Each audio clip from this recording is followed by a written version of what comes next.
রমজানের শেষ 10 দিন অনেক মুসল্লি তখন মসজিদে থাকেন দিনরাত। দুনিয়ার ব্যস্ততা ছেড়ে আল্লাহর ইবাদতে ডুবে থাকার এই বিশেষ আমলটির নাম ইত্তেকাফ। কিন্তু অনেকেই জানেন না ইত্তেকাফে কি করা যায় আর কোন কাজ করলে ইত্তেকাফ ভেঙে যেতে পারে।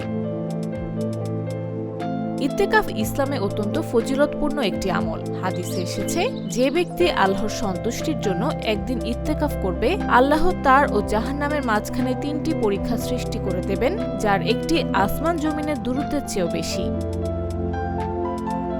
রমজানের শেষ 10 দিনে ইত্তেকাফ করা সুন্নতে মুআক্কাদা কিফায়া, অর্থাৎ কোনো মহল্লা বা এলাকায় একজন ইত্তেকাফ করলে পুরো এলাকার পক্ষ থেকে আদায় হয়ে যায়, তবে কেউ না করলে সবাই গুনাহগার হবে।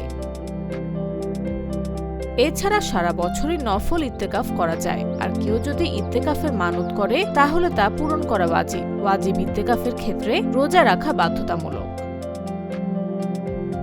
তাহলে প্রশ্ন, ইত্তেকাফে কোন কোন কাজ একেবারেই যাবে না? ইত্তেকাফ মানে মসজিদে অবস্থান করে ইবাদতে সময় কাটানো, তাই কিছু কাজ আছে যেগুলো করলে ইত্তেকাফ ভেঙে যেতে পারে।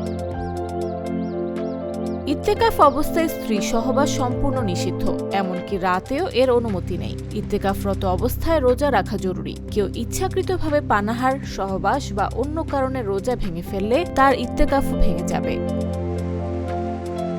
অজু করা, ফরজ গোসল বা প্রাকৃতিক প্রয়োজনে বাইরে যাওয়া যাবে, তবে প্রয়োজনীয় কাজ যেমন বেচাকেনা, অকারণে বাইরে যাওয়া বা অন্য কাজে বের হওয়া ইত্তেকাফ ভেঙে দিতে পারে।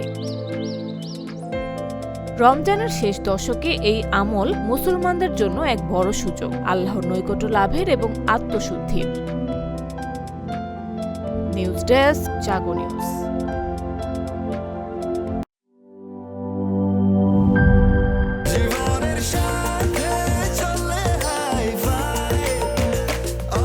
স্বাস্থ্যকর অল টাইম, সব সময় অল টাইম হেলদি লাইফ।